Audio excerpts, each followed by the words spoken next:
À 12 millièmes de degré au-dessus du zéro absolu, dans un cylindre de cuivre doré suspendu comme un lustre retourné au fond d'une pièce blanche, une puce de la taille d'un ongle a rendu sa réponse en un peu plus de 3 minutes. Personne n'a applaudi.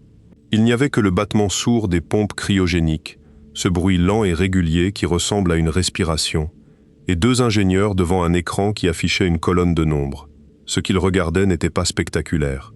C'était une distribution de probabilités, des barres inégales, un motif que rien dans la nature ne fabrique par accident. Et pourtant, dans cette pièce, à cet instant précis, quelque chose venait de se produire qui ne rentrait pas dans le compte des ressources disponibles dans notre univers. Le calcul avait été choisi exprès. Il ne servait à rien. Il ne guérissait aucune maladie, ne prédisait aucune météo, ne comprimait aucune image.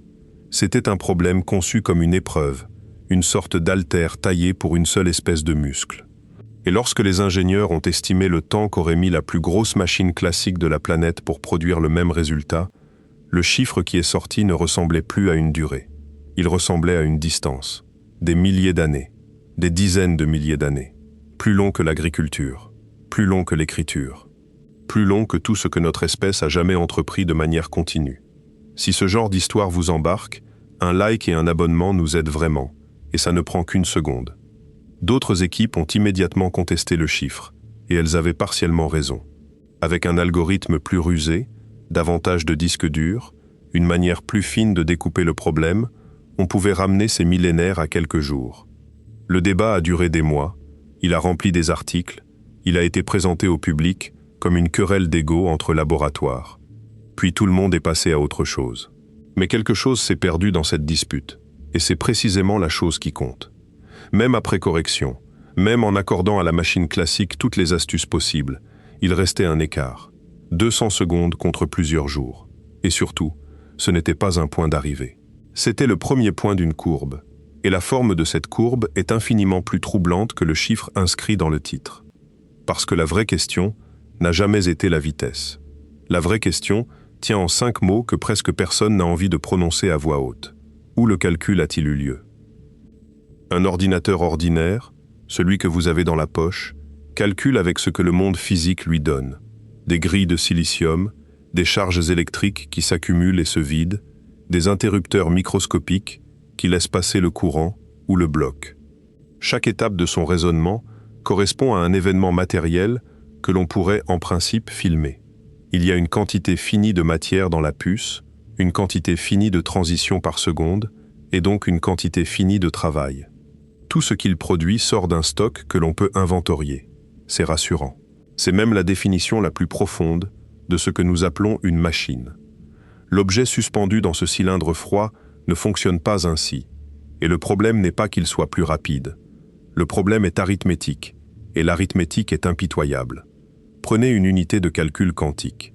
On l'appelle un qubit, mais ce mot ne dit rien de ce qu'il est vraiment. Ce n'est pas un chiffre, ce n'est pas un interrupteur. C'est un système physique, un circuit supraconducteur, un atome piégé par des lasers, un photon isolé, maintenu dans un état qui n'a pas d'équivalent dans notre expérience quotidienne.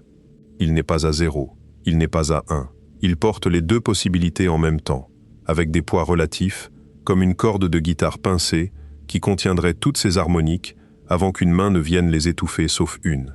Ajoutez un deuxième qubit et vous n'avez pas 2 fois plus de possibilités. Vous en avez 4, un troisième et vous en avez 8. Le nombre d'états que la machine tient simultanément double à chaque unité ajoutée, et c'est là que le vertige commence, parce que le doublement est le seul phénomène que l'esprit humain est structurellement incapable d'anticiper.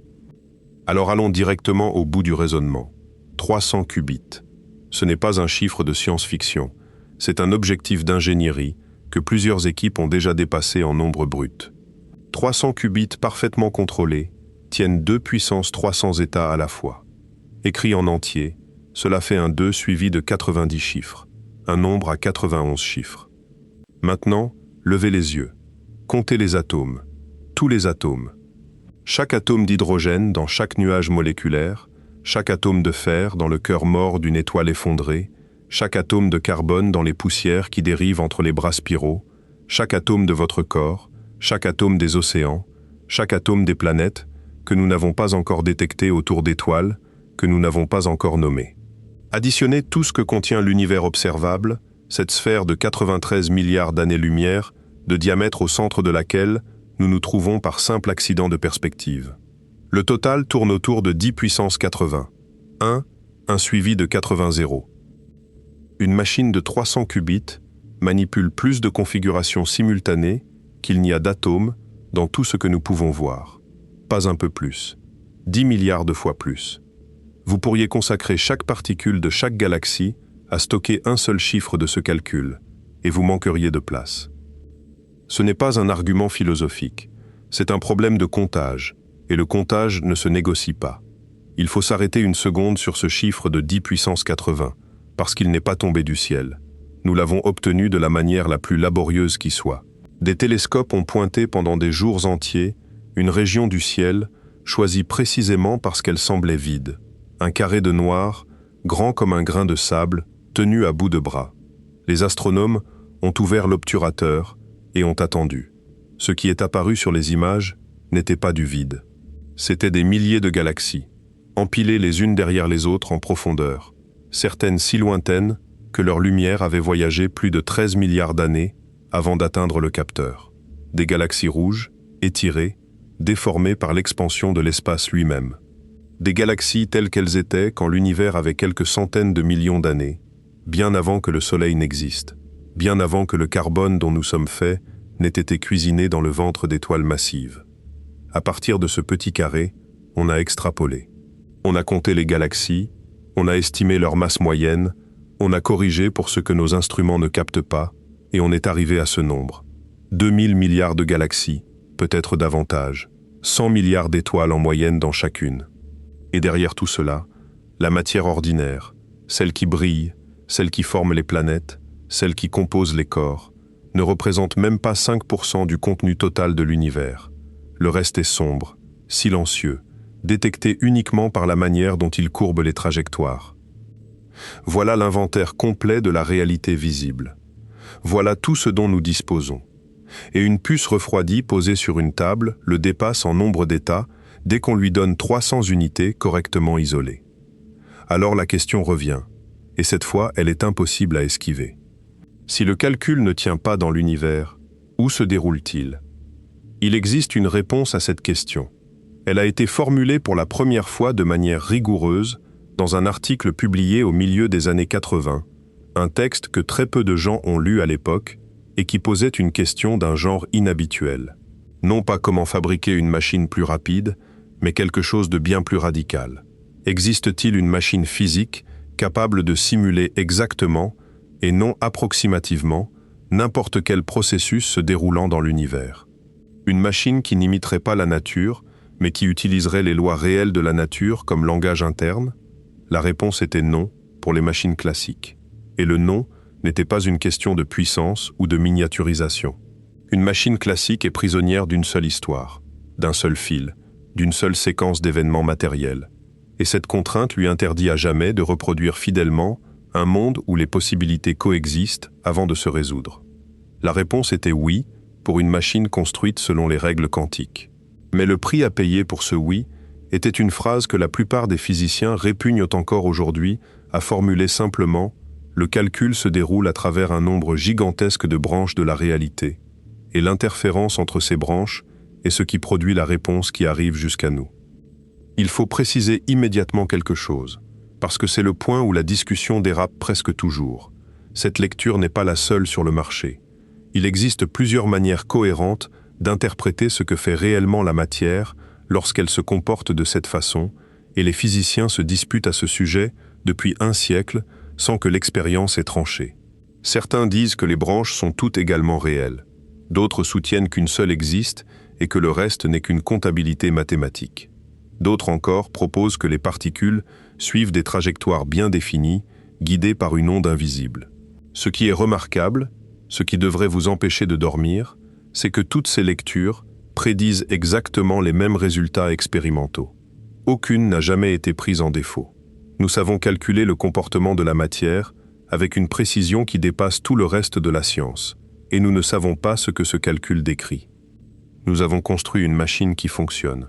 Nous l'avons construite en nous appuyant sur des équations dont personne ne s'accorde sur la signification. Et elle marche à chaque fois.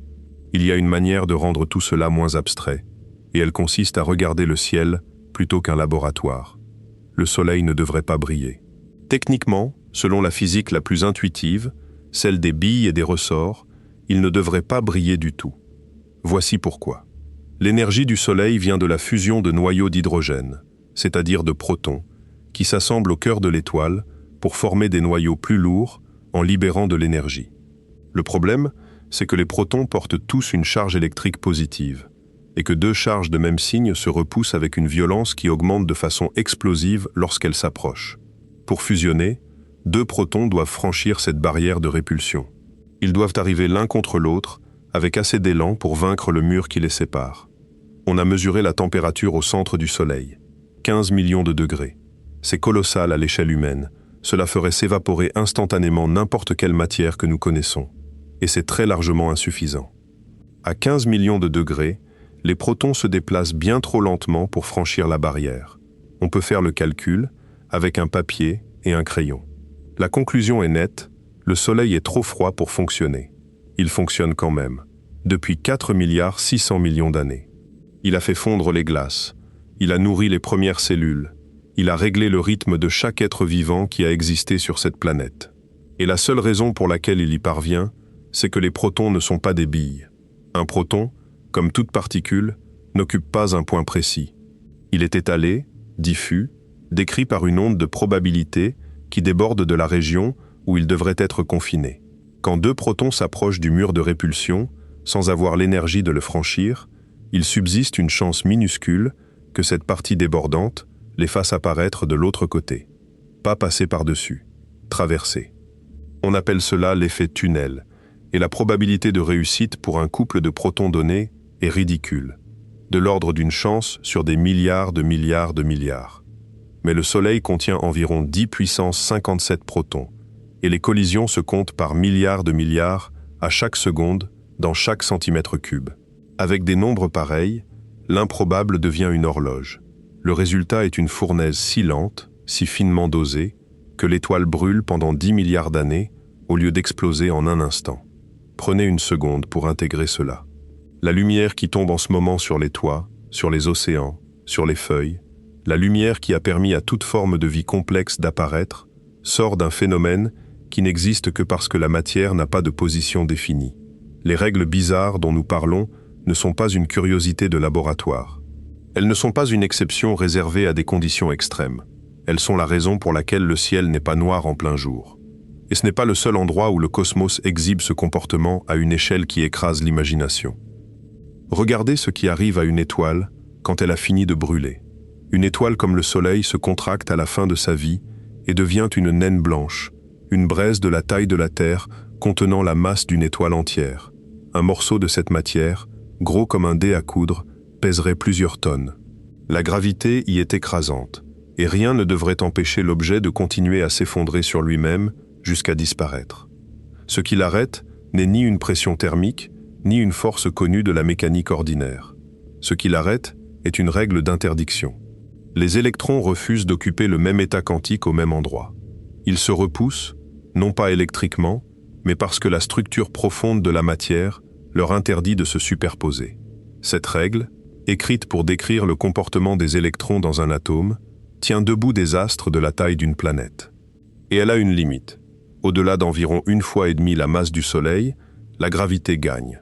La naine blanche cède, s'effondre, et l'effondrement produit une explosion visible depuis l'autre bout de l'univers. Ces explosions sont si régulières, si reproductibles, que les astronomes les utilisent comme repères de distance. C'est en mesurant des dizaines de ces cataclysmes lointains qu'on a découvert, à la fin des années 90, que l'expansion de l'univers ne ralentit pas, mais s'accélère. Une conclusion qui a fait basculer toute la cosmologie et qui repose en dernier ressort sur une règle concernant 2 électrons. Poussez encore. Si l'effondrement continue au-delà de la naine blanche, les électrons sont enfoncés dans les protons et il ne reste qu'une sphère de neutrons de 20 km de diamètre contenant plus de matière que le Soleil. Une cuillère à café de cette substance pèserait autant qu'une montagne. Ces astres tournent parfois sur eux-mêmes des centaines de fois par seconde, projetant un faisceau qui balaie l'espace avec une régularité si parfaite qu'elle rivalise avec nos meilleures horloges atomiques. Et là encore, ce qui empêche l'objet de s'écrouler définitivement est la même interdiction fondamentale, appliquée cette fois aux neutrons. Voilà l'échelle réelle du sujet. Les règles que nous exploitons dans une puce refroidie sont les mêmes qui allument les étoiles, les mêmes qui les soutiennent, les mêmes qui décident du moment où elles cèdent. Nous ne sommes pas en train de bricoler une technologie exotique en marge de la nature. Nous sommes en train d'apprendre à parler la langue que le cosmos utilise depuis le début. Maintenant, il faut revenir en arrière, à l'époque où cette langue a commencé à être déchiffrée, parce que l'histoire de cette découverte est une histoire de refus. Dans les années 20 et 30, la théorie qui décrivait le comportement des atomes fonctionnait déjà avec une précision insolente. Elle expliquait les couleurs émises par les gaz chauffés, la structure du tableau périodique, la stabilité de la matière elle-même. Aucune prédiction n'avait échoué. Et pourtant, plusieurs des esprits qui avaient contribué à la bâtir la trouvaient inacceptable. Ce qui les gênait n'était pas la complexité des équations. C'était une affirmation simple et brutale. Avant la mesure, certaines propriétés d'une particule ne sont pas seulement inconnues, elles ne sont pas déterminées. Il ne s'agit pas d'ignorance, il s'agit d'absence. En 1935, un article a été publié qui devait mettre un terme à cette absurdité. Son raisonnement était d'une élégance redoutable. Imaginez deux particules qui interagissent brièvement, puis s'éloignent en sens opposé. La théorie affirme que certaines de leurs propriétés restent indéterminées tant qu'on ne les mesure pas. Mais elle affirme aussi que ces propriétés sont corrélées. Si vous mesurez la première et que vous trouvez une orientation donnée, la seconde présentera immédiatement l'orientation complémentaire, quelle que soit la distance qui les sépare. 2 mètres. 2 kilomètres. 2 galaxies. L'auteur principal de l'article trouvait cela impossible. Et il avait de bonnes raisons. Rien ne voyage plus vite que la lumière.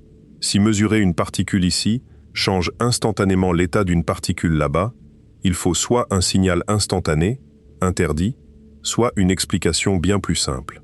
Peut-être que les deux particules transportaient depuis le départ des instructions cachées, des valeurs déjà fixées au moment de leur séparation, qui nous paraissaient aléatoires simplement parce que nous ne les connaissions pas. C'est l'explication du gant. Vous mettez un gant droit dans une valise et un gant gauche dans une autre, vous en envoyez une à l'autre bout du monde, et quand vous ouvrez la vôtre, vous savez instantanément ce que contient l'autre. Rien de mystérieux. Aucune information n'a voyagé. La réponse était fixée depuis le début. Cette position était raisonnable. Elle était intuitive. Elle correspondait à la manière dont tout le reste de la physique fonctionne. Elle était fausse. Il a fallu près de 30 ans pour que quelqu'un remarque quelque chose que tout le monde avait manqué. La question n'était pas philosophique. Elle était mesurable. En 1964, un physicien travaillant sur des accélérateurs de particules a fait un calcul pendant son temps libre. Il a pris au sérieux l'hypothèse des instructions cachées et il a demandé « Si les particules transportent vraiment des réponses préétablies, quelle corrélation peut-on observer au maximum lorsqu'on les mesure sous différents angles ?» Il a obtenu une limite numérique précise, un plafond. Puis il a fait le même calcul avec la théorie quantique. Le résultat dépassait le plafond. Ce n'était plus une question d'interprétation. C'étaient deux nombres différents, et il suffisait de construire l'expérience pour savoir lequel décrivait le monde. Une question que l'on avait rangée pendant 3 décennies dans le tiroir des débats métaphysiques venait de basculer dans le domaine de l'instrumentation. Ce qui me frappe dans ce moment, c'est le temps perdu. 30 ans pendant lesquels la réponse attendait, accessible, à condition que quelqu'un pose la question dans le bon format. Combien de questions traitons-nous aujourd'hui comme insolubles alors qu'elles cachent un nombre mesurable et qu'il manque simplement la bonne manière de les écrire? La difficulté, c'est que réaliser cette expérience proprement était un cauchemar technique. Il fallait produire des paires de particules correctement liées, les envoyer dans des directions opposées, les mesurer avec des détecteurs assez rapides et surtout fermer une faille redoutable. Si les orientations des détecteurs étaient fixées à l'avance, un sceptique pouvait toujours soutenir que les particules avaient d'une manière ou d'une autre eu connaissance de ces réglages avant de partir, et avaient ajusté leurs instructions cachées en conséquence. Une équipe française a résolu ce problème au début des années 80, d'une manière qui reste, 40 ans plus tard, un modèle de ruse expérimentale.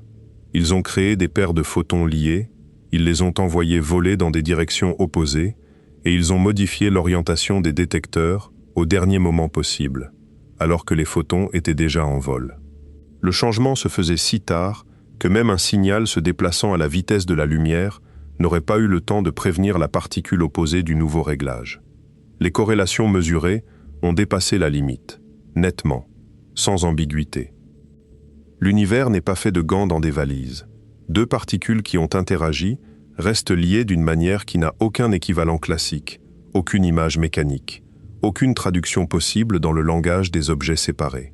Ce lien ne s'affaiblit pas avec la distance. Il ne transporte pas de message utilisable, on ne peut pas s'en servir pour envoyer un signal instantané, et c'est heureux, car cela sauve la cohérence de toute la physique. Mais il produit des corrélations qu'aucune histoire faite d'objets locaux ne peut reproduire. Les expériences se sont enchaînées pendant 6 décennies, chacune fermant une faille supplémentaire, chacune poussant la conclusion plus loin. Le prix le plus prestigieux de la discipline a fini par récompenser ce travail en 2022, 40 ans après l'expérience décisive. Il a fallu tout ce temps pour que la communauté digère ce qu'elle avait mesuré. Et voici l'ironie que je trouve la plus belle de toute cette histoire. Le phénomène inventé comme argument pour démolir la théorie est devenu la ressource centrale des machines dont nous parlons. Sans ce lien entre particules, un ordinateur quantique n'est qu'une collection d'interrupteurs bizarres et inutiles. C'est ce lien qui permet aux qubits de travailler ensemble, de partager une structure commune, de tenir des états qu'aucune description séparée ne pourrait contenir. L'objection est devenue le moteur.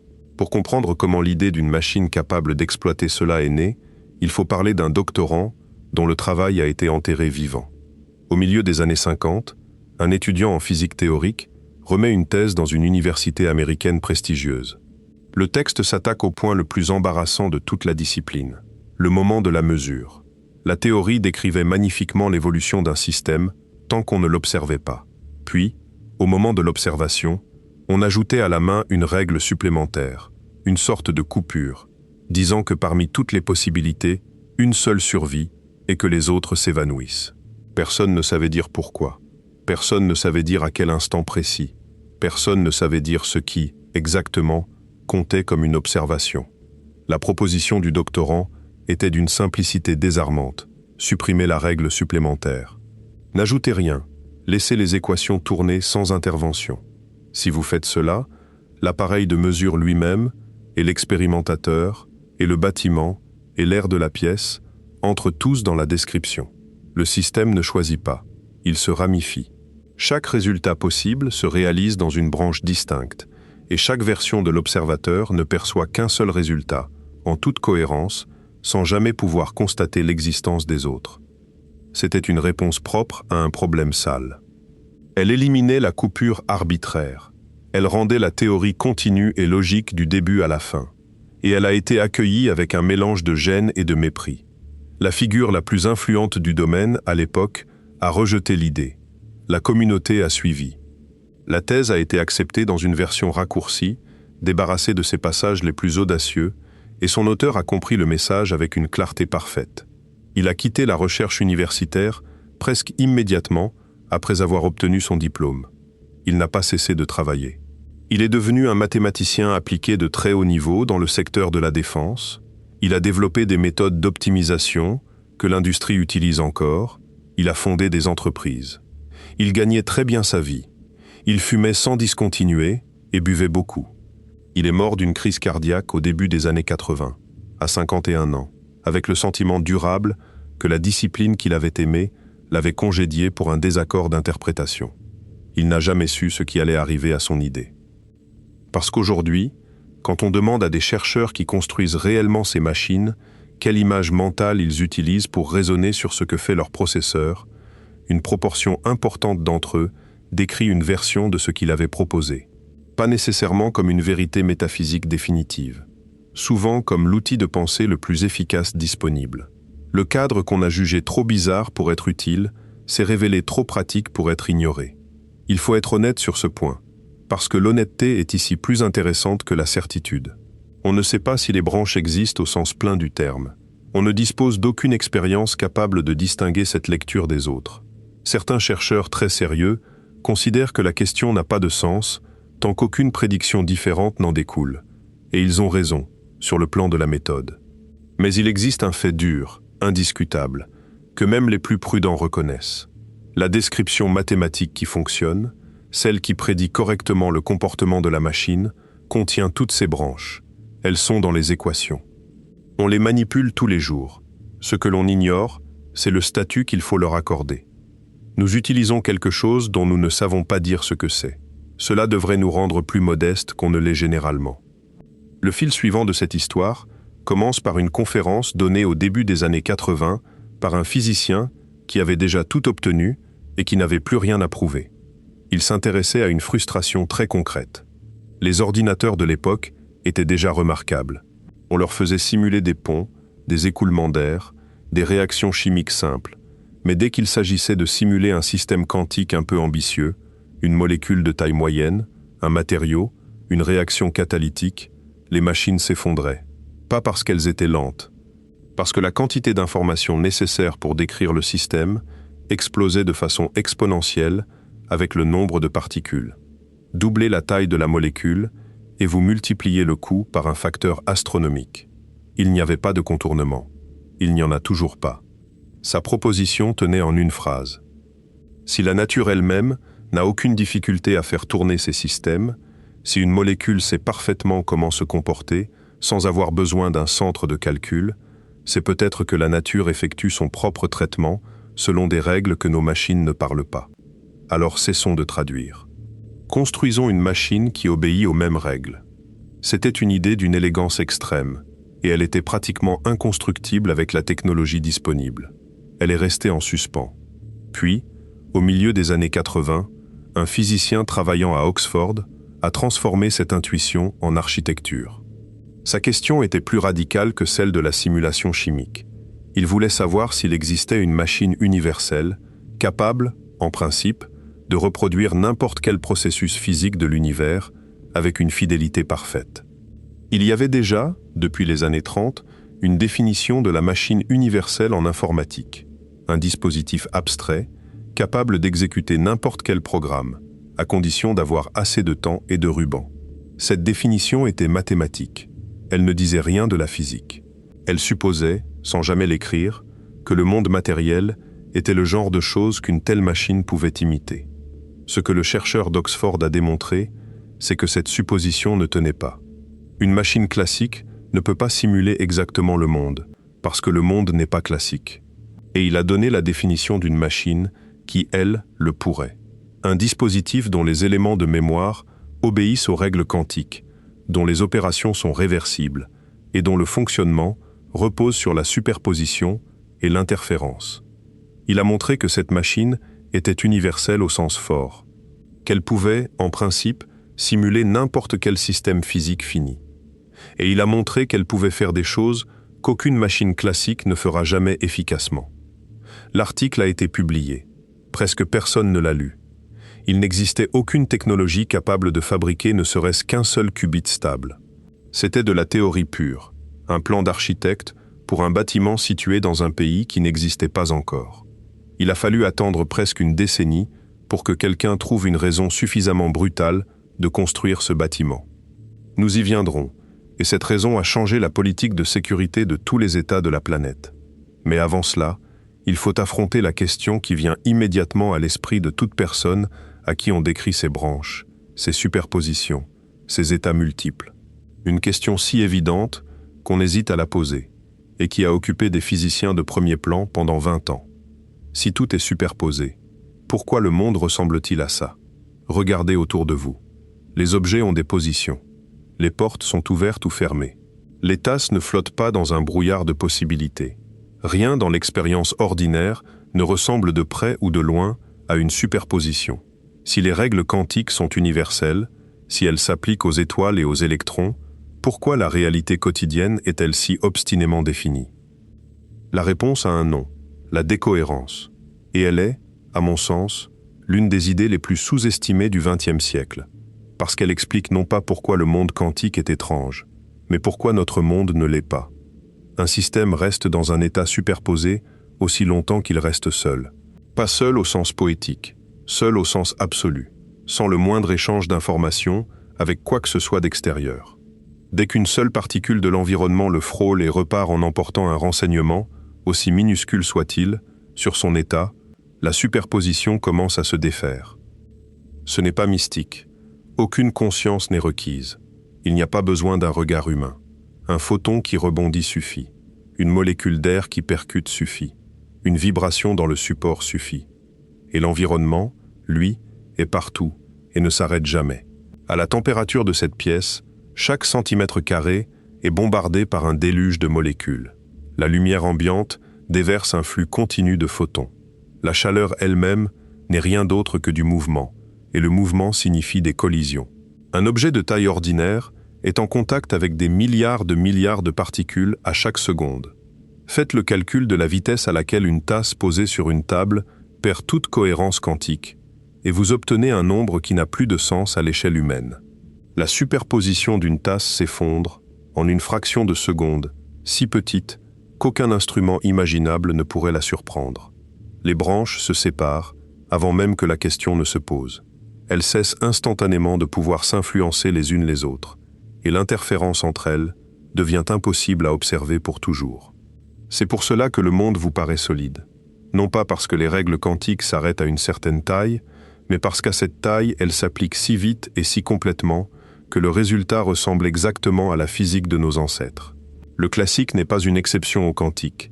C'est ce que devient le quantique quand il ne peut plus garder de secret. Et maintenant, retournez cette phrase, parce qu'elle vient de définir tout le problème d'ingénierie des 50 prochaines années. Si un calcul quantique n'existe qu'aussi longtemps que le système reste isolé, alors construire un ordinateur quantique consiste à cacher un calcul à l'univers. Littéralement. Il faut maintenir un objet dans un état de solitude si parfaite que rien, absolument rien, ne puisse en emporter la moindre information avant que la réponse ne soit prête. C'est une bataille contre l'ensemble du monde physique, et le monde physique ne se fatigue jamais. Commençons par le froid, parce que le froid raconte l'histoire mieux que n'importe quelle équation. L'espace interstellaire n'est pas vide, mais il est glacé. Partout dans l'univers, même dans les régions les plus reculées, entre les galaxies, loin de toute étoile, il subsiste un rayonnement de fond, une lueur résiduelle extrêmement faible qui baigne uniformément le cosmos. C'est la lumière la plus ancienne qui existe, émise environ 380 000 ans après le début de l'expansion, à l'instant où l'univers est devenu transparent. Elle a voyagé pendant 13 800 millions d'années en s'étirant avec l'espace, et elle est arrivée jusqu'à nous refroidir jusqu'à 2,7 degrés au-dessus du zéro absolu. Cela signifie que rien, dans l'univers observable, ne peut se refroidir naturellement en dessous de cette valeur. C'est le plancher thermique du cosmos. Un caillou dérivant dans le vide intergalactique depuis 1 milliard d'années sera à 2,7 degrés, parce que ce rayonnement le baigne en permanence et le maintient à cette température. Il existe une exception connue, et elle est magnifique. Dans une région de notre propre galaxie, une étoile mourante expulse du gaz à une vitesse extraordinaire. En se dilatant brutalement dans le vide, ce gaz se refroidit, exactement comme l'air qui s'échappe d'une bombe aérosol glace la buse. La détente est si violente et si continue que le nuage descend en dessous du plancher cosmique. Un peu moins d'1 degré au-dessus du zéro absolu. C'est, à notre connaissance, l'endroit naturel le plus froid de l'univers, un immense sablier de gaz suspendu à des milliers d'années-lumière, plus froid que la lumière fossile elle-même. Maintenant, revenez dans le laboratoire. Le cylindre suspendu, celui qui abrite la puce, fonctionne à environ 10 millièmes de degré au-dessus du zéro absolu. 10 millikelvins, 270 fois plus froid que le fond du cosmos, 300 fois plus froid que ce nuage mourant qui détient le record naturel. Prenez la mesure de ce que cela veut dire. À l'intérieur de ces cylindres de cuivre, dans des sous-sols de laboratoire, dans des salles d'entreprises technologiques, se trouvent probablement les quelques mètres cubes les plus froids de tout l'univers observable. Nous avons fabriqué, sur une planète tiède orbitant autour d'une étoile ordinaire, des poches de matière plus glacées que n'importe quoi que la nature ait produit en 13 milliards d'années. Et nous ne l'avons pas fait pour battre un record. Nous l'avons fait parce qu'à 1 degré de plus, l'information s'échappe. La technique employée est d'une ingéniosité qui mérite qu'on s'y arrête. On utilise un mélange de 2 formes de l'hélium, 2 variantes du même élément qui diffèrent par la composition de leur noyau. À très basse température, ce mélange se sépare spontanément en deux couches, comme l'huile et l'eau. Et lorsqu'on force des atomes de la variante légère à traverser la frontière vers la couche lourde, ce passage absorbe de la chaleur. C'est le même principe que la sueur qui refroidit la peau en s'évaporant, transposé dans un monde où l'évaporation se produit entre deux liquides et où les températures se mesurent en millièmes de degrés.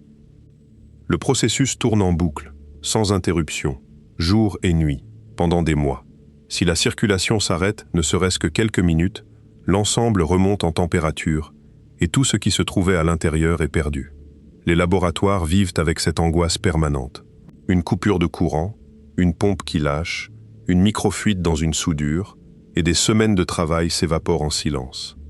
Mais le froid n'est que la première ligne de défense. Il élimine l'agitation thermique. Il empêche les qubits de recevoir des chocs d'énergie parasites. Il ne règle rien d'autre. Il y a le magnétisme, le champ magnétique terrestre, celui qui oriente les boussoles et qui protège l'atmosphère du vent solaire, est ridiculement faible à l'échelle des aimants industriels et absolument dévastateur à l'échelle d'un circuit supraconducteur. Il faut donc entourer le dispositif de blindage successif, des enveloppes d'alliage spéciaux qui détournent les lignes de champ, parfois plusieurs couches emboîtées comme des poupées russes. Il y a les vibrations. Le sol n'est jamais immobile. Un camion qui passe à 300 mètres, une porte qui claque dans un autre bâtiment, le vent qui pousse contre la façade, l'océan qui frappe une côte à des centaines de kilomètres et dont l'impact se propage dans la croûte terrestre. Tout cela arrive jusqu'à la table. Certains laboratoires posent leurs instruments sur des blocs de béton de plusieurs tonnes, reposant sur des coussins d'air, découplés du bâtiment lui-même. D'autres suspendent les cylindres à des ressorts. Certaines équipes ont mesuré des dégradations de performance corrélées aux horaires de passage des trains. Il y a le bruit électromagnétique, les antennes de téléphonie, les réseaux sans fil, les moteurs électriques, les convertisseurs d'alimentation, les écrans. Chacun de ces appareils émet en permanence des ondes qui, pour un qubit, ressemblent à quelqu'un qui hurle dans une bibliothèque. Les câbles descendant vers la puce doivent être filtrés à chaque étage de température, atténués, blindés, testés un par un. Il y a les défauts du matériau lui-même. À l'échelle où travaillent ces circuits, une impureté isolée dans une couche d'oxyde, un atome mal placé à l'interface entre deux métaux, une trace d'oxydation sur une surface, peut se comporter comme un minuscule système parasite qui vole de l'énergie au qubit et la restitue au mauvais moment. Des équipes entières consacrent leur carrière à traquer ces défauts individuels, à comprendre d'où ils viennent, à modifier les procédés de fabrication pour en réduire la densité de quelques pourcents. Voilà ce qu'est réellement l'informatique quantique aujourd'hui. Ce n'est pas une histoire de logiciel. C'est une guerre d'usure contre le reste de l'univers, menée dans des sous-sols, avec des outils de plus en plus paranoïaques, pour gagner quelques microsecondes de silence. Et le mot microseconde n'est pas une exagération littéraire. Un qubit supraconducteur bien conçu conserve son état cohérent pendant une durée qui se mesure en dizaines, parfois en centaines de microsecondes. Cela signifie que le calcul entier, du premier signal jusqu'à la lecture finale, doit se dérouler dans un intervalle plus court qu'un battement d'aile de moustique. Il faut envoyer des milliers d'impulsions micro-ondes calibrées, à la nanoseconde près, exécuter la séquence complète d'opérations et lire le résultat, tout cela avant que le monde extérieur n'ait eu le temps de deviner ce qui se passait. Il existe d'autres approches, et elles ont chacune leur personnalité. Certaines équipes utilisent des atomes individuels, des ions dépouillés d'un électron, maintenus en lévitation dans le vide par des champs électriques oscillants. Ces ions sont refroidis par des lasers jusqu'à ce qu'ils cessent presque de bouger, et ils s'alignent alors comme un collier de perles suspendu dans le néant. On peut les voir. Sur les photographies prises par ces laboratoires, on distingue de petits points brillants, régulièrement espacés, et chacun de ces points est un atome unique servant de bit de calcul. Ces systèmes gardent leur cohérence bien plus longtemps que les circuits supraconducteurs, parfois plusieurs secondes, parfois davantage. En échange, ils sont plus lents à manipuler. D'autres travaillent avec des atomes neutres, capturés par des pinces optiques, des faisceaux laser focalisés si finement qu'ils forment des puits microscopiques où un seul atome vient se loger. On peut alors déplacer physiquement les atomes en déplaçant les faisceaux, réorganiser la géométrie du processeur en cours de fonctionnement, rapprocher 2 qubits pour les faire interagir, puis les éloigner. C'est du calcul avec de l'architecture mobile. D'autres encore misent sur la lumière elle-même, sur des photons circulant dans des guides gravés dans des puces, avec l'avantage énorme que les photons interagissent très peu avec leur environnement et donc ne décohèrent presque pas, et l'inconvénient tout aussi énorme qu'ils n'interagissent pas non plus facilement entre eux. Aucune de ces voies n'a gagné. Chacune a une faiblesse que les autres n'ont pas.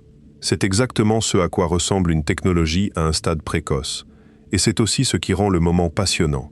Personne ne sait encore quelle forme aura la machine mature. Mais il y a un ennemi que ni le froid, ni les blindages, ni les coussins d'air ne peuvent arrêter. Un ennemi qui vient de très loin, qui traverse la roche, le béton et le cuivre sans ralentir, et qui a mis les meilleures équipes du monde face à un mur qu'elles n'avaient pas vu venir. Cet ennemi tombe du ciel. Vers 2020, plusieurs équipes séparées ont commencé à observer la même anomalie sans se concerter. Leurs processeurs subissaient parfois des défaillances qui ne ressemblaient à rien de connu. Ce n'étaient pas les erreurs habituelles, ces petites dérives aléatoires qui touchent un qubit ici, un autre là, et que l'on sait modéliser depuis longtemps. C'était autre chose. Brutalement, sans avertissement, tous les qubits de la puce perdaient leur état en même temps. La totalité du processeur, d'un coup. Puis, après quelques dizaines de millisecondes, le système se rétablissait comme si de rien n'était. Une erreur qui frappe tout simultanément est un cauchemar particulier, et pour comprendre pourquoi il faut anticiper un peu sur la suite. Toute la stratégie de correction d'erreurs quantiques repose sur une hypothèse. Les erreurs sont indépendantes. Si un qubit tombe, ses voisins tiennent bon et permettent de reconstruire l'information perdue. Une panne collective détruit cette hypothèse à la racine. Aucune redondance ne sauve un système où tout s'effondre en même temps. Alors les équipes ont cherché la source. Elles ont vérifié les alimentations, les câbles, les vibrations, les fuites thermiques. Rien ne collait. Les événements arrivaient de façon irrégulière, quelques fois par heure, sans corrélation avec quoi que ce soit dans le bâtiment. La réponse est venue quand quelqu'un a proposé de compter les impacts plutôt que les pannes. L'atmosphère terrestre est bombardée en permanence par des particules venues de l'espace. Des noyaux atomiques lancés à des vitesses proches de celles de la lumière, éjectés par des explosions stellaires, accélérés par des champs magnétiques galactiques, certains provenant de sources si énergétiques qu'on ne sait toujours pas les identifier avec certitude. Quand l'une de ces particules percute un noyau dans la haute atmosphère, elle produit une gerbe, une cascade de particules secondaires qui se multiplient en descendant, en éventail, jusqu'au sol. Parmi ces particules secondaires, il y a des muons. Ce sont des cousins lourds de l'électron, instables, avec une durée de vie si courte qu'en toute logique, ils devraient se désintégrer bien avant d'atteindre le sol. Ils y parviennent quand même, et la raison en est l'une des vérifications les plus élégantes de la relativité. Ils se déplacent si vite que le temps s'écoule plus lentement pour eux. Leur simple présence au niveau de la mer est une preuve quotidienne que la durée n'est pas absolue. Ces muons traversent le béton, le plomb, le cuivre, votre corps, environ 1 par centimètre carré et par minute. Pendant que vous lisez cette phrase, plusieurs viennent de vous traverser sans que vous n'en ressentiez rien. Un muon qui frappe une puce quantique ne la traverse pas sans conséquence. Il dépose de l'énergie dans le substrat de silicium sur lequel les circuits sont gravés. Cette énergie se transforme en une onde de vibration dans le cristal, des paquets d'agitation qui se propagent dans toute la puce à la vitesse du son dans le solide et qui atteignent chaque qubit en quelques microsecondes. Ils brisent les paires d'électrons responsables de la supraconductivité, ils libèrent des porteurs de charges parasites et l'état quantique de l'ensemble du processeur est effacé. Ce n'est pas une petite perturbation locale, c'est un séisme à l'échelle de la puce, déclenché par une particule venue d'une étoile morte à des milliers d'années-lumière. Il faut prendre la mesure de l'ironie. Nous construisons des machines qui exploitent les lois les plus profondes de la nature. Nous les enfermons dans le froid le plus extrême de l'univers connu. Nous les protégeons des champs magnétiques et des vibrations avec une paranoïa d'orfèvre. Et le cosmos vient quand même frapper à la porte. Le ciel entre dans la pièce et efface le calcul. Les vérifications ont confirmé le diagnostic. En approchant des sources radioactives faibles des dispositifs, on augmentait la fréquence des pannes collectives. En descendant les expériences sous terre, on la diminuait. C'est ainsi que des laboratoires souterrains, creusés à l'origine pour traquer des particules insaisissables, ont accueilli des expériences d'informatique quantique. Sous des centaines de mètres de roches, dans des salles taillées à l'intérieur de montagnes ou au fond d'anciennes mines, le flux de muons chute d'un facteur immense. Les résultats ont été nets. À cette profondeur, la catégorie entière de panne disparaît presque. Cela ouvre une perspective assez extraordinaire. Il est possible que les ordinateurs les plus puissants du siècle à venir ne se trouvent pas dans des tours vitrées, mais dans des galeries souterraines. Non pas pour des raisons de sécurité, mais parce qu'il faut se cacher du ciel pour pouvoir calculer. D'autres solutions sont explorées, moins radicales. On peut graver dans le substrat des structures qui absorbent l'énergie des vibrations avant qu'elles n'atteignent les qubits, une sorte de fossé anti-séisme miniature. On peut découper la puce en zones découplées mécaniquement. On peut détecter l'impact en temps réel grâce à des capteurs dédiés et déclencher une procédure de récupération immédiate. Aucune de ces solutions n'est aboutie. Le problème est réel, il est reconnu, et il figure désormais dans les feuilles de route de toutes les grandes équipes. Ce détail change la manière dont il faut se représenter cette technologie. Nous avons l'habitude de penser à l'espace comme à quelque chose de lointain, de séparé, d'admirer à travers des télescopes. Ici, l'espace intervient directement. Il n'est pas le décor. Il est un acteur qui interrompt le travail, ce qui nous amène à la question la plus centrale de tout le domaine, celle qui décidera si ces machines deviennent une révolution ou restent une curiosité de laboratoire. Un qubit se trompe, beaucoup. Un bit classique dans votre téléphone a un taux d'erreur si faible qu'on peut l'ignorer dans la vie courante, de l'ordre d'une erreur pour un nombre de milliards d'opérations qui dépasse l'entendement. Un qubit, dans les meilleures machines actuelles, se trompe environ 1 fois sur 1000 opérations. Parfois 1 fois sur 10 000 pour les opérations les plus simples. 1 fois sur 1000 paraît acceptable jusqu'à ce qu'on considère qu'un algorithme utile nécessite des milliards, voire des milliers de milliards d'opérations. À un taux d'erreur d'1 pour 1000, votre calcul est corrompu avant d'avoir parcouru le premier millième du chemin. Ce n'est pas une question d'optimisation, c'est un mur. Et corriger ces erreurs est bien plus difficile que dans le monde classique, pour une raison qui tient à la nature même de ce qu'on manipule. Dans un ordinateur ordinaire, la correction d'erreurs est presque triviale sur le plan conceptuel. On copie l'information plusieurs fois. Si les copies divergent, on prend la majorité. C'est robuste, c'est simple, c'est utilisé partout. Dans le monde quantique, cette méthode est interdite. Il existe un théorème, démontré au début des années 80, qui établit qu'on ne peut pas copier un état quantique inconnu. Pas « on ne sait pas encore le faire ».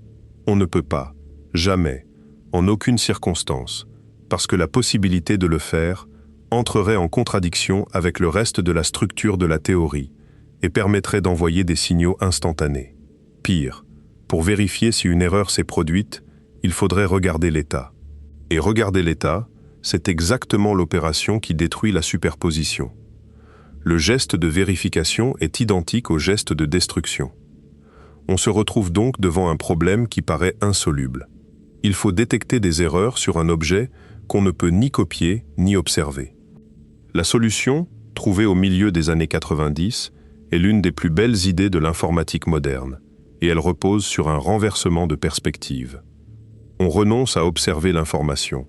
On observe uniquement les relations entre les qubits. Concrètement, on étale l'information d'un seul qubit logique sur un réseau de qubits physiques. On dispose ensuite des qubits supplémentaires, entrelacés dans le réseau, dont le seul rôle est de poser des questions comparatives. Ces deux voisins sont-ils toujours en accord? Ce groupe de 4 présente-t-il la même relation qu'il y a un instant? La réponse à ces questions ne révèle rien sur la valeur de l'information stockée. Elle révèle seulement si quelque chose a bougé quelque part. C'est comme surveiller une toile d'araignée dans le noir en écoutant les vibrations des fils, sans jamais toucher la toile, et en déduisant de la structure des vibrations où l'insecte s'est posé. À partir de ces indices, un ordinateur classique tourne en permanence à côté de la machine quantique, reçoit le flot de signaux, reconstruit en temps réel la carte des erreurs probables et calcule la correction à appliquer. C'est une chorégraphie continue entre deux mondes. Le prix à payer est féroce. Selon les estimations et les architectures, il faut entre des centaines et des milliers de qubits physiques pour obtenir un seul qubit logique fiable. Une machine qui affiche fièrement 1000 qubits physiques dispose peut-être, en réalité, de l'équivalent d'un ou deux qubits véritablement protégés. C'est pour cela que les annonces de nombres bruts sont trompeuses. Le chiffre qui compte n'est pas combien de qubits une puce contient. C'est combien de temps un qubit logique survit et si ce temps augmente ou diminue quand on ajoute des ressources. Et c'est ici qu'un seuil théorique, formulé longtemps avant qu'aucune machine ne puisse l'approcher, devient le point de bascule de toute l'histoire. Les théoriciens avaient démontré qu'il existe un taux d'erreur critique. Au-dessus de ce seuil, ajouter des qubits à votre code correcteur aggrave la situation. Vous introduisez plus d'erreurs que vous n'en corrigez et le système se dégrade. En dessous du seuil, la logique s'inverse. Chaque agrandissement du code réduit le taux d'erreur du qubit logique de façon exponentielle. Vous pouvez alors, en principe, atteindre n'importe quelle fiabilité en payant en surface. Pendant 25 ans, ce seuil est resté une promesse mathématique. Les machines réelles se situaient du mauvais côté. Puis, à la fin de l'année 2024, une équipe a publié un résultat qui a été accueilli dans la communauté avec un calme trompeur. Ils avaient fabriqué un processeur d'un peu plus de 100 qubits et ils avaient fait tourner un code correcteur en l'agrandissant progressivement. Et pour la première fois, chaque agrandissement améliorait le résultat. Le taux d'erreur du qubit logique diminuait à mesure qu'on ajoutait des ressources. Ils étaient passés sous le seuil. Ce n'était pas spectaculaire à regarder. Aucune image dramatique, aucun chiffre géant. Juste une courbe qui descendait au lieu de monter. Mais cette courbe qui descend est probablement l'événement le plus important de toute la décennie dans ce domaine, parce qu'elle transforme un problème de physique fondamentale en un problème d'échelle industrielle. Et l'histoire de la technologie montre que l'humanité est très mauvaise en physique fondamentale et remarquablement douée pour l'échelle industrielle. Et l'échelle, précisément, avance vite. La puce dont nous avons parlé au tout début comptait 53 unités. 4 ans plus tard, un processeur dépassant 1100 qubits était présenté. Entre-temps, les stratégies ont changé. Après avoir couru derrière les grands nombres, plusieurs équipes ont délibérément ralenti pour construire des puces plus petites, mais bien meilleures, en pariant que la qualité pèserait plus lourd que la quantité. Les feuilles de route publiées visent désormais des architectures modulaires, faites de plusieurs puces reliées entre elles par des liens micro-ondes ou optiques, parce que personne ne croit sérieusement qu'on gravera un jour 1 million de qubits sur un seul morceau de silicium. Il faut se méfier des chiffres bruts, on l'a dit. Mais il faut aussi se méfier de l'attitude inverse, celle qui consiste à hausser les épaules parce que la machine utile n'existe pas encore. Les technologies qui progressent par doublements successifs ont une signature reconnaissable. Elles paraissent décevantes pendant très longtemps, puis elles deviennent inévitables en quelques années. Le passage de la démonstration de laboratoire à l'objet industriel ne se fait pas graduellement. Il se fait par basculement, et le basculement n'est visible qu'après coup. Nous sommes probablement dans la partie plate de la courbe, celle où tout le monde a raison de rester sceptique, et où le scepticisme sera, dans 15 ans, la position que l'on trouvera la plus difficile à expliquer. Il reste une chose essentielle à expliquer, et c'est peut-être le point le plus mal compris de tout le sujet. On répète souvent qu'un ordinateur quantique essaye toutes les réponses en même temps. C'est faux, et c'est une erreur qui empêche de comprendre pourquoi ces machines sont limitées. Le problème est le suivant. Même si la machine tient un nombre astronomique d'états simultanés, vous n'avez droit qu'à une seule lecture. Au moment de la mesure, tout s'effondre sur un résultat unique. Si vous vous contentiez de préparer une superposition contenant toutes les réponses possibles et de lire, vous obtiendriez une réponse au hasard parmi des milliards. Autant tirer à pile ou face. La superposition brute ne sert à rien. Ce qui rend la machine puissante, c'est ce qui se passe entre la préparation et la lecture. Et le mécanisme s'appelle l'interférence. Pensez à des vagues sur l'eau. Quand deux crêtes se rencontrent, elles s'additionnent et forment une vague plus haute.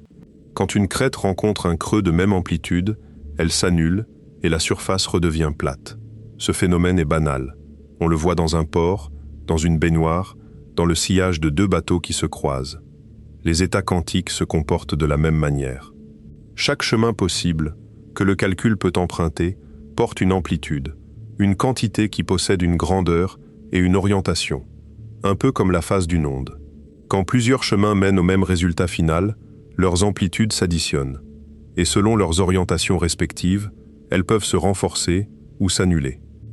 Écrire un algorithme quantique, c'est concevoir une chorégraphie, de sorte que tous les chemins menant aux mauvaises réponses arrivent en opposition de phase et se détruisent mutuellement, tandis que les chemins menant à la bonne réponse arrivent en phase et se renforcent. Au moment de la lecture, la probabilité de tomber sur la bonne réponse a été portée près de la certitude, non pas parce que la machine a trié, mais parce que tout le reste s'est effacé. Ce n'est pas une recherche, c'est une sculpture. On ne cherche pas la statue dans le bloc de marbre, on fait tomber tout ce qui n'est pas la statue. Et cela explique la limite fondamentale de ces machines. On ne sait pas concevoir cette chorégraphie pour n'importe quel problème. Elle exige une structure mathématique particulière, une régularité cachée sur laquelle l'interférence peut mordre. Pour les problèmes qui n'ont pas cette structure, un ordinateur quantique n'apporte presque rien. C'est pour cela que ces machines ne remplaceront jamais votre ordinateur portable, et que quiconque vous promet qu'elles vont tout accélérer vous raconte une histoire. Elles font peu de choses. Mais ces choses, elles les font d'une manière qui n'a aucun équivalent. Le premier exemple concerne la recherche. Imaginez une liste d'1 milliard d'éléments, dans un désordre total, sans index, sans classement. Vous cherchez un élément précis. Une machine classique n'a pas le choix. Elle les examine un par un. En moyenne, elle trouvera après 500 millions de vérifications. Un algorithme conçu au milieu des années 90 permet à une machine quantique de trouver la même chose en environ 30 000 étapes, la racine carrée du nombre d'éléments. Le principe est exactement celui décrit plus haut. À chaque cycle, la procédure augmente légèrement l'amplitude associée à la bonne réponse et diminue celle de toutes les autres. Répétez le cycle le bon nombre de fois et la bonne réponse domine tellement qu'elle sort presque à coup sûr. Il y a une subtilité magnifique là-dedans. Si vous répétez le cycle trop longtemps, l'amplitude repasse de l'autre côté et la probabilité redescend. Il faut s'arrêter au bon moment. Trop de calcul détruit le résultat. C'est une machine qui peut réfléchir excessivement et se tromper pour cette raison. Le gain de la racine carrée n'est pas explosif. Il ne transforme pas l'impossible en instantané. Mais il s'applique à une classe de problèmes gigantesques, tout ce qui ressemble de près ou de loin à une exploration d'un espace de possibilités, et cette classe couvre une part considérable de l'activité économique moderne. Le second exemple est d'une autre nature, et il a modifié la politique de sécurité de tous les États de la planète. Au milieu des années 90, un mathématicien s'est attaqué à un problème considéré comme définitivement hors de portée, la décomposition d'un grand nombre en facteurs premiers. L'énoncé paraît scolaire. Prenez deux nombres premiers, multipliez-les, obtenez un produit. Maintenant faites l'inverse. À partir du produit seul, retrouvez les deux facteurs de départ. Dans un sens, l'opération est instantanée. Dans l'autre, elle est un gouffre. Pour un nombre de 600 chiffres, aucune méthode classique connue ne permet de retrouver les facteurs dans un temps raisonnable. Les meilleurs algorithmes existants, tournant sur les plus grandes installations disponibles, mettraient un temps qui dépasse largement l'âge de l'univers. Cette asymétrie n'est pas une curiosité mathématique. C'est le socle sur lequel repose la sécurité de la vie moderne. Chaque fois que vous consultez un compte bancaire, que vous envoyez un message chiffré, que vous saisissez un mot de passe sur un site, que vous mettez à jour un logiciel, que vous signez un document électroniquement, une opération de ce type se produit quelque part. Le chiffrement qui protège les échanges commerciaux, les communications diplomatiques, les dossiers médicaux, les réseaux électriques, les systèmes de transport, les infrastructures militaires, repose sur des problèmes de ce genre. Toute cette architecture, construite pendant un demi-siècle, tient sur une seule hypothèse. Certaines opérations sont faciles dans un sens et pratiquement infaisables dans l'autre. L'algorithme publié au milieu des années 90 supprime cette asymétrie. Sur une machine quantique suffisamment grande et suffisamment fiable, la décomposition ne prend plus l'âge de l'univers. Elle prend des heures, peut-être moins. La méthode ne consiste pas à tester des facteurs plus vite. Elle transforme le problème. Elle le convertit en une question de périodicité. Trouver le rythme caché d'une suite de nombres qui se répètent après un certain intervalle. Or, trouver une période est précisément le genre de tâche pour laquelle l'interférence est un outil parfait. On prépare une superposition, On laisse toutes les périodes possibles interférer, et les chemins correspondant à la mauvaise période s'annulent, tandis que la bonne se renforce. La réponse émerge d'une structure d'onde, pas d'une recherche. Quand ce résultat a été publié, le domaine a changé de nature du jour au lendemain. Jusque-là, l'informatique quantique était un sujet de séminaire, une élégance théorique sans débouché. Soudain, c'était une question de sécurité nationale. Il faut être précis sur l'état des choses aujourd'hui, parce que c'est exactement là que circule le plus d'exagération. Aucune machine existante ne peut casser le chiffrement actuel. Aucune n'en est proche. Les records publics de décomposition par des méthodes quantiques portent sur des nombres si petits qu'un enfant les factorise de tête. L'écart entre ce qui existe et ce qui serait nécessaire se compte en plusieurs ordres de grandeur. Mais l'écart se réduit, et il se réduit dans les deux sens à la fois. Le premier sens est le matériel. Les processeurs grandissent, les taux d'erreur baissent, la correction franchit ses seuils. Cette progression est publique, documentée, mesurable. Le second sens est plus subtil et beaucoup moins connu. Les estimations du coût de l'attaque s'effondrent d'elles-mêmes. Il y a quelques années, les analyses les plus sérieuses évaluaient qu'il faudrait de l'ordre de 20 millions de qubits physiques pour casser une clé standard en une journée. Un chiffre rassurant, parce qu'il paraissait hors d'atteinte pour des décennies. Puis des travaux plus récents, en améliorant les techniques de correction et en optimisant l'arithmétique interne de l'algorithme, ont ramené cette estimation à moins d'1 million de qubits. Réfléchissez à ce que cela signifie. La cible s'est rapprochée d'un facteur 20 sans qu'un seul qubit supplémentaire n'ait été construit. Le progrès théorique fait autant de chemin que le progrès matériel, et il est bien plus difficile à surveiller. Une amélioration d'algorithme peut être publiée un mardi matin par 3 personnes et déplacer l'horizon de 10 ans. Ce qui nous conduit à la partie la plus inconfortable de toute cette histoire. Il existe une expression dans le milieu de la sécurité informatique qui résume la situation avec une froideur remarquable. Récolter maintenant, déchiffrer plus tard. Le raisonnement est le suivant. Si vous savez qu'une machine capable de briser un chiffrement existera dans 10 ou 15 ans et que vous disposez des moyens de stocker massivement des données, alors la stratégie rationnelle consiste à collecter dès aujourd'hui tout le trafic chiffré qui vous intéresse et à l'archiver. Vous ne pouvez pas le lire maintenant, vous le lirez plus tard. Le stockage coûte pratiquement plus rien. Les volumes ne sont pas un obstacle pour un acteur disposant de ressources. Et une part énorme des informations chiffrées aujourd'hui conserve sa valeur pendant des décennies. Dossiers médicaux, identités, secrets industriels, plans d'infrastructure, archives diplomatiques, données biométriques. Ce qui signifie qu'une communication chiffrée envoyée ce matin, avec la meilleure protection actuellement disponible, peut déjà être considérée comme compromise à retardement. Le coffre est solide, il tiendra, mais quelqu'un le garde en attendant la clé. Les institutions n'ont pas ignoré le problème. Une agence de standardisation a lancé, au milieu des années 2010, un appel international pour concevoir une nouvelle génération de méthodes de chiffrement. Pas des versions renforcées de l'existant. Des systèmes reposant sur des problèmes mathématiques entièrement différents, choisis précisément parce que l'interférence quantique ne sait pas mordre dessus. Des dizaines d'équipes, venues de dizaines de pays, ont soumis des propositions. Le processus a duré des années. Les candidats ont été publiés, attaqués publiquement, cassés pour certains, parfois de façon spectaculaire. L'un des finalistes a été démoli en quelques minutes sur un ordinateur portable ordinaire par des chercheurs qui avaient trouvé une faille classique que personne n'avait vue. Les survivants ont été standardisés au milieu des années 2020. Prenez du recul et regardez ce que cette séquence raconte. Des États ne mobilisent pas des centaines de cryptographes pendant 8 ans, ne publient pas de normes contraignantes, n'imposent pas des calendriers de migration à leurs administrations, pour une menace théorique. La structure même de cet effort constitue un message. Les personnes qui disposent des meilleures informations sur l'état réel du matériel considèrent que le risque est concret et que le calendrier impose d'agir maintenant. Et la migration est un chantier monumental. Il ne s'agit pas de changer un mot de passe. Il faut remplacer les fondations cryptographiques de milliards d'appareils, dont beaucoup sont enfouis dans des infrastructures qui ne seront jamais mises à jour. Capteurs industriels, systèmes embarqués dans des véhicules, équipements médicaux implantés, satellites déjà en orbite. Certains de ces objets fonctionneront encore dans 20 ans avec la cryptographie d'aujourd'hui gravés dans leur silicium, sans aucune possibilité de correction.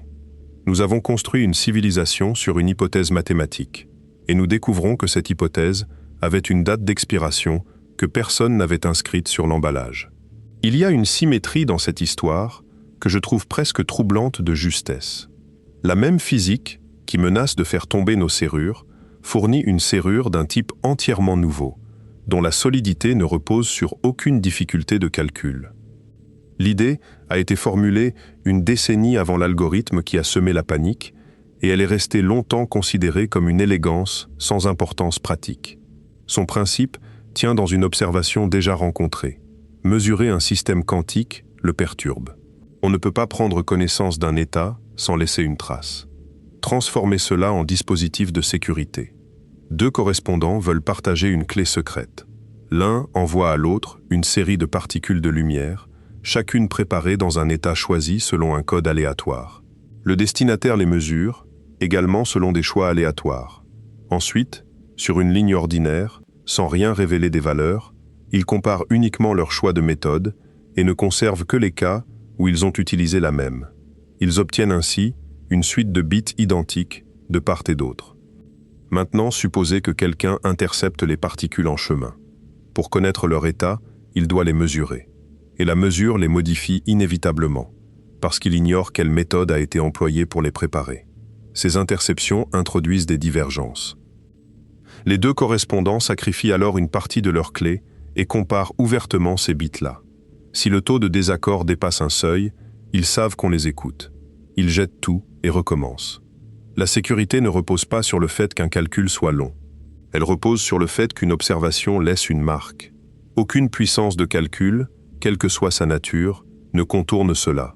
Un adversaire disposant d'une machine infiniment puissante ne peut toujours pas mesurer une particule sans la troubler.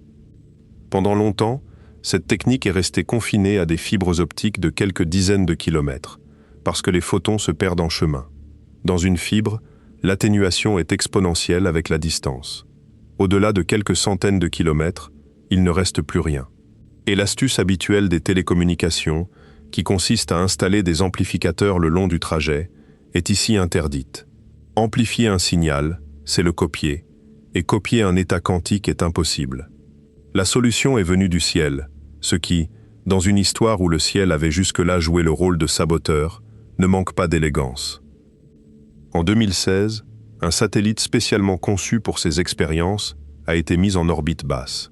Sa mission consistait à produire des paires de photons liés et à les envoyer simultanément vers deux stations au sol, séparées par une immense distance. Puisque la majeure partie du trajet se déroule dans le vide de l'espace, où rien n'absorbe la lumière, et que seule la traversée de l'atmosphère coûte réellement des photons, la distance utile explose. Les résultats ont dépassé les espoirs.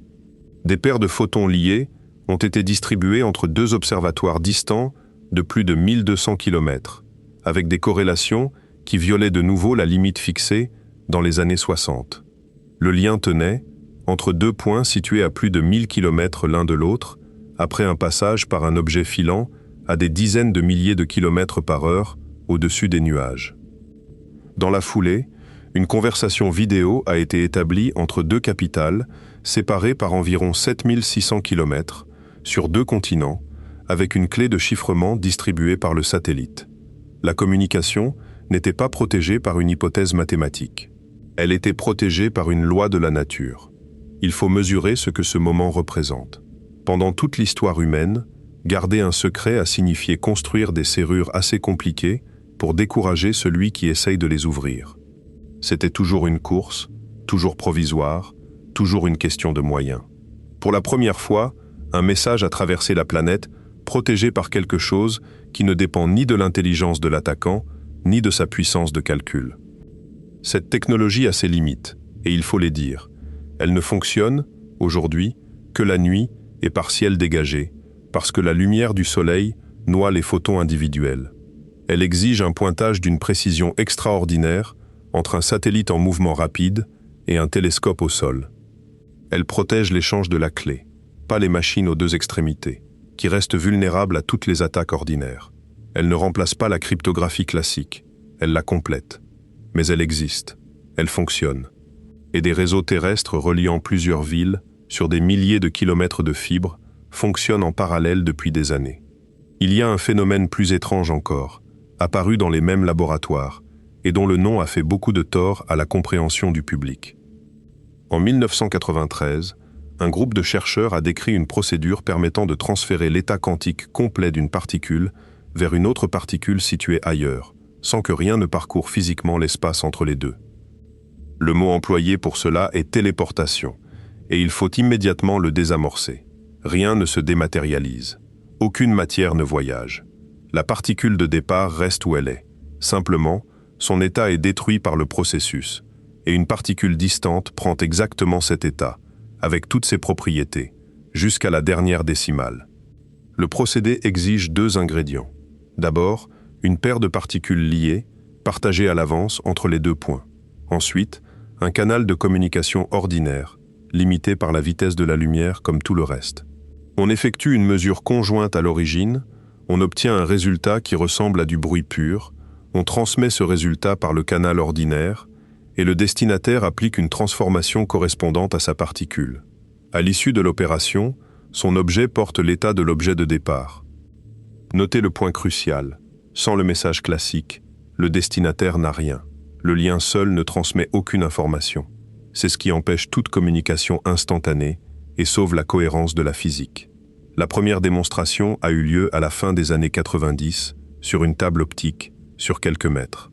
Puis dans des fibres, sur des kilomètres, puis entre deux îles, à travers l'air libre, puis, en 2017, depuis une station au sol, située sur un haut plateau vers le satellite en orbite, à environ 1400 km d'altitude. Ce qui est transféré, dans tous les cas, ce n'est pas de la matière, c'est de l'information, la description complète, exhaustive, de ce qu'est un objet quantique. Et cette distinction ouvre une question qui n'est pas seulement technique. Si l'état quantique complet d'une particule est transféré ailleurs et que la particule d'origine perd cet état, laquelle des deux est la particule initiale? La question n'a pas de réponse expérimentale, parce que deux particules du même type sont rigoureusement indiscernables. Il n'existe aucune propriété, aucun marquage, aucune signature qui permette de dire que cet électron-ci est celui d'hier. Deux électrons ne sont pas semblables comme deux jumeaux le sont. Ils sont identiques d'une manière qui n'a pas d'équivalent dans le monde des objets ordinaires. Ce qui distingue les choses à ce niveau n'est pas leur substance, c'est leur configuration, leur relation, leur état. Cette idée se prolonge dans un projet en cours de construction, morceau par morceau, dans plusieurs pays. On l'appelle le réseau quantique, et son ambition n'est pas de remplacer les réseaux existants pour transporter des vidéos. Son but est de distribuer des liens entre particules à grande distance, de manière fiable et permanente.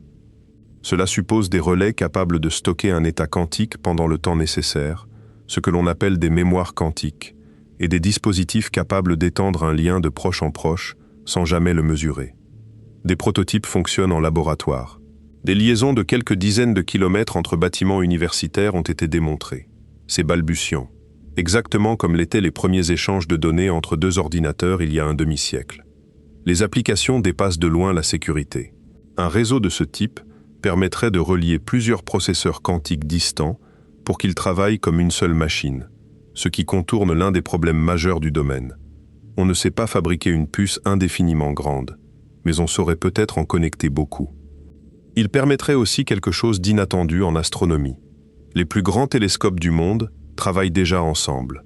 On combine les signaux reçus par des antennes réparties sur toute la planète pour obtenir la résolution d'un instrument aussi large que la Terre.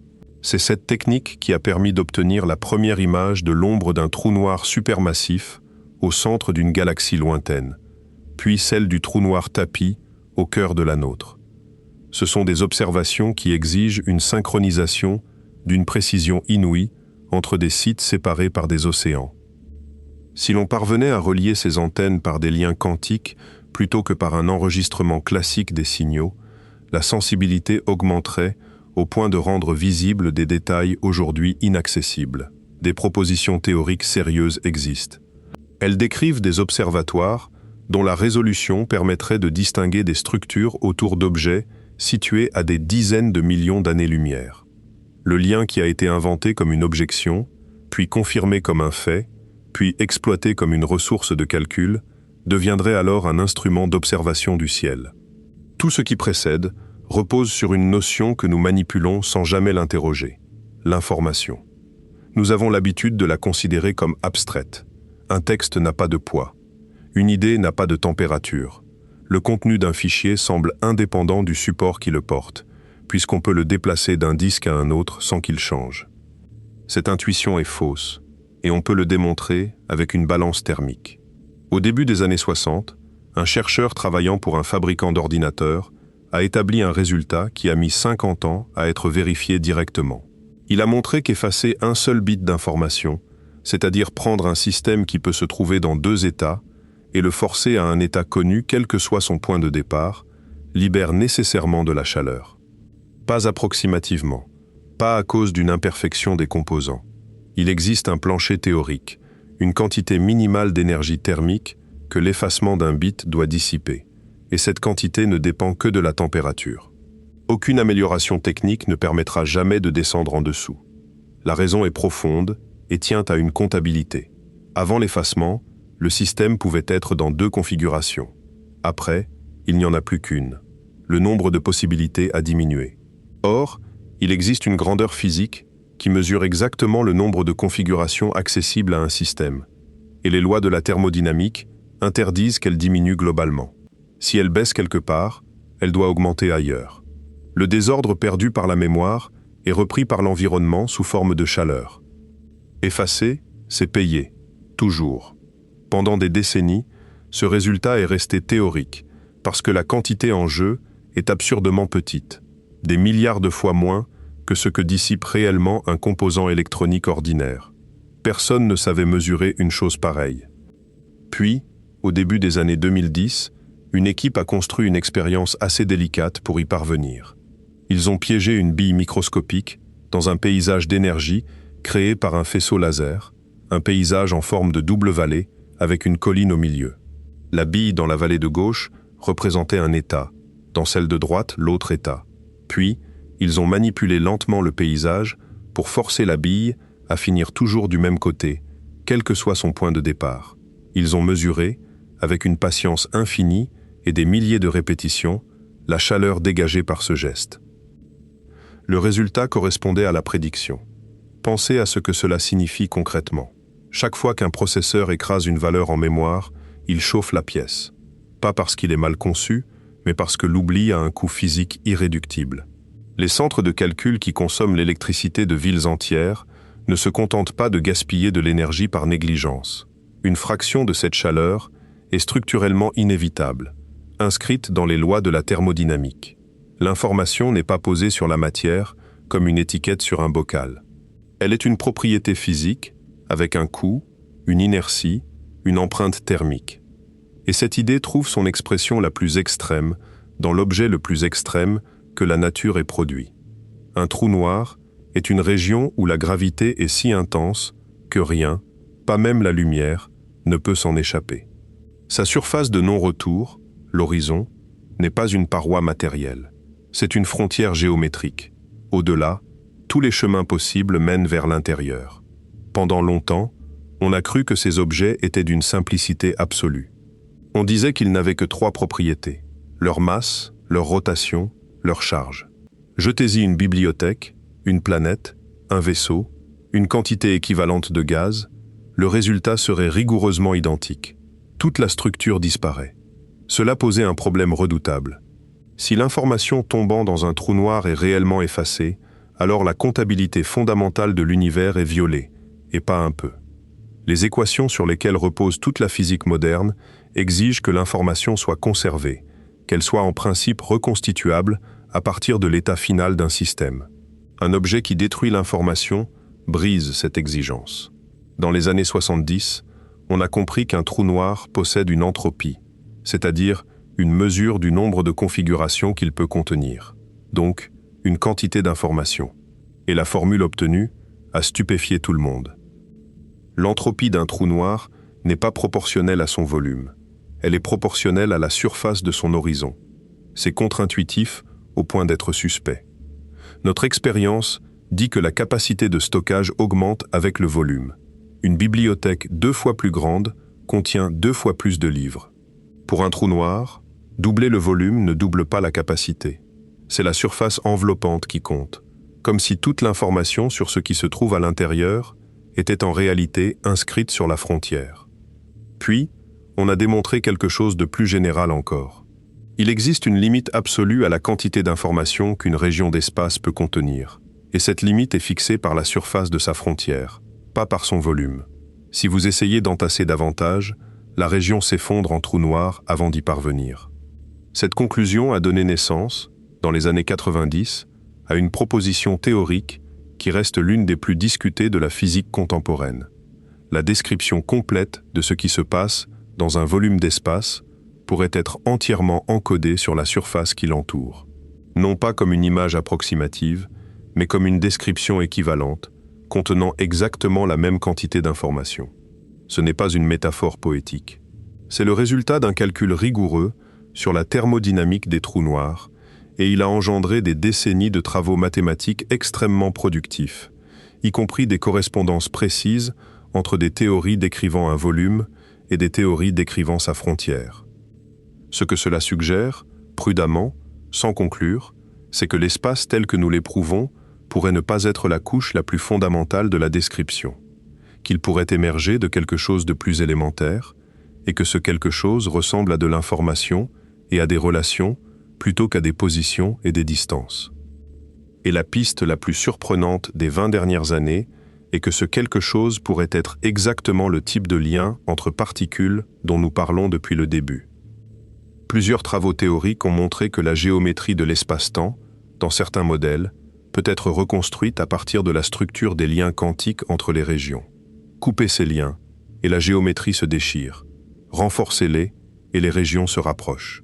Une proposition audacieuse, formulée en 2013, suggère même que 2 particules liées à distance sont reliées par une connexion géométrique microscopique dans le tissu de l'espace-temps, et que ce que nous appelons un lien à distance et ce que la relativité appelle un pont entre 2 régions sont 2 descriptions du même phénomène. Rien de tout cela n'est démontré. Ce sont des pistes, avec des arguments mathématiques solides dans des cas particuliers et beaucoup de zones d'ombre ailleurs. Mais si cette direction est la bonne, alors une machine qui crée, manipule et détruit des liens quantiques à volonté n'est pas simplement en train de calculer. Elle travaille sur le matériau dont la géométrie de l'espace pourrait être faite. Quant au sort de ce qui tombe dans un trou noir, le débat s'est prolongé pendant 40 ans. On a découvert que ces objets ne sont pas éternels. Ils rayonnent lentement, s'évaporent sur des durées inconcevables et finissent par disparaître.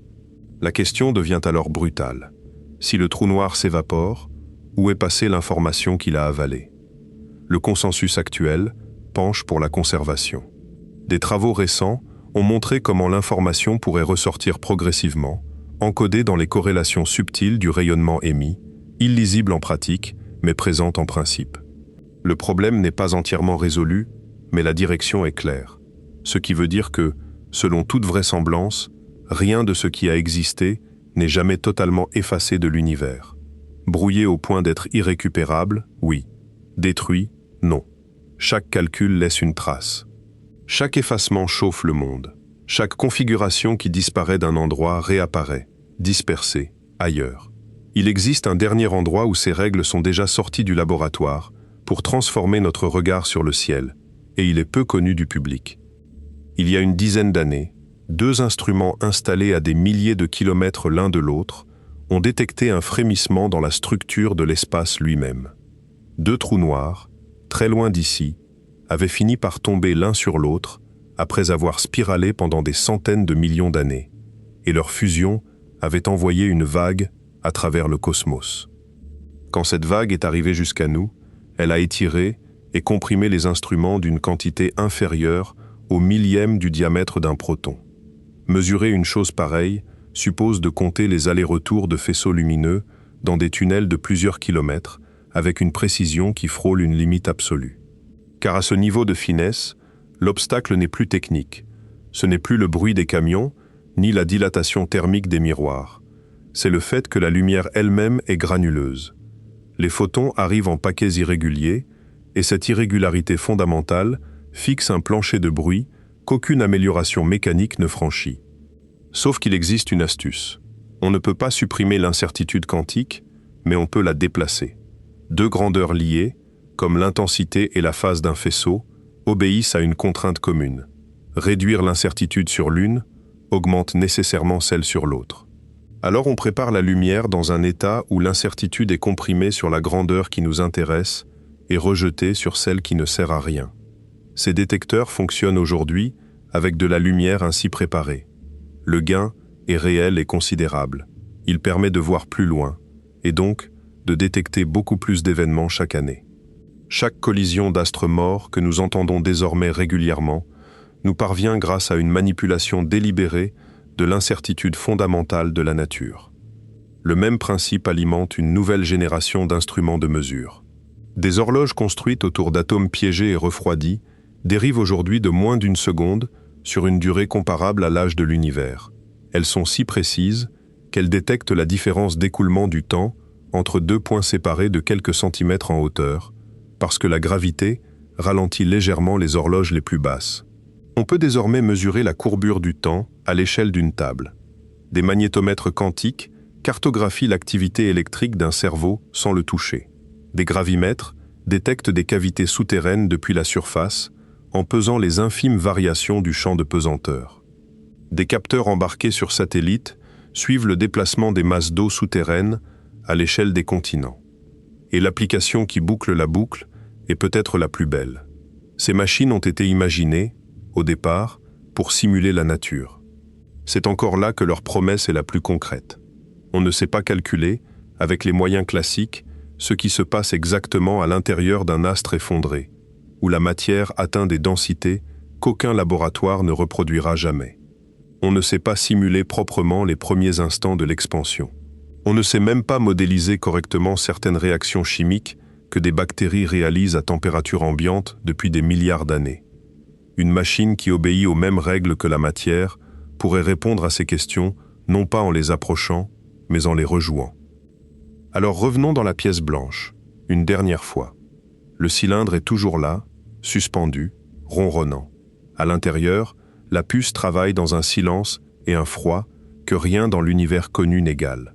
Au-dessus du bâtiment, des particules venues d'étoiles mortes traversent le toit sans ralentir. Quelque part au-dessus des nuages, un satellite distribue des liens entre des photons pour que deux villes puissent se parler sous la protection d'une loi physique. Et pendant que la machine calcule, personne ne sait dire avec certitude ce qui se passe réellement à l'intérieur. Nous savons préparer les états, nous savons lire les résultats, nous savons que les réponses sont justes, parce que nous les vérifions. Ce que nous ne savons pas, c'est ce qu'est ce processus entre le début et la fin, dans cet intervalle de quelques microsecondes, où le système n'est ni une chose ni une autre, où les chemins coexistent et s'annulent, où la description mathématique contient bien plus de branches que notre univers ne contient d'atomes. Peut-être que ces branches sont une comptabilité utile, et rien de plus. Peut-être qu'elles sont autre chose. La question reste ouverte, et je préfère 1000 fois cette honnêteté aux certitudes confortables qu'on entend circuler dans les deux camps. Ce qui est certain tient en quelques faits, et ces faits suffisent amplement. La lumière du soleil existe parce que la matière n'a pas de position définie. Les étoiles mortes tiennent debout à cause d'une règle d'interdiction. Deux particules séparées par n'importe quelle distance restent liées d'une manière qu'aucune image classique ne traduit. Une machine refroidie plus bas que le fond du ciel manipule ses propriétés et donne des réponses. Le nombre d'états qu'elle tient dépasse l'inventaire complet du monde visible, et la courbe qui décrit ses progrès ne s'aplatit pas. Nous sommes très mauvais pour imaginer la seconde moitié d'une courbe qui double. Nous voyons le prochain palier, jamais celui d'après. Toute l'histoire des technologies exponentielles est une histoire de gens raisonnables qui avaient calculé correctement et qui se sont trompés d'un ordre de grandeur parce qu'ils avaient arrêté de compter trop tôt. Il y a une question, pour finir, à laquelle je n'ai pas de réponse et qui mérite plus d'attention qu'elle n'en reçoit. Nous avons passé 4 siècles à observer l'univers. Nous avons construit des lunettes, puis des télescopes, puis des réseaux d'antennes larges comme la planète. Nous avons appris à écouter des vibrations dans la structure de l'espace. Nous avons appris à lire la lumière la plus ancienne qui existe. Et maintenant, Pour la première fois, nous ne nous contentons plus de regarder. Nous prenons les règles les plus profondes que nous avons découvertes dans le ciel et nous les faisons tourner dans une boîte, sur une table, pour poser nos propres questions. Ce que nous obtiendrons de cette boîte, personne ne le sait encore. Mais elle tourne en ce moment, quelque part, dans le froid le plus absolu de l'univers connu, et elle rapporte des réponses depuis un endroit que nous ne savons toujours pas nommer.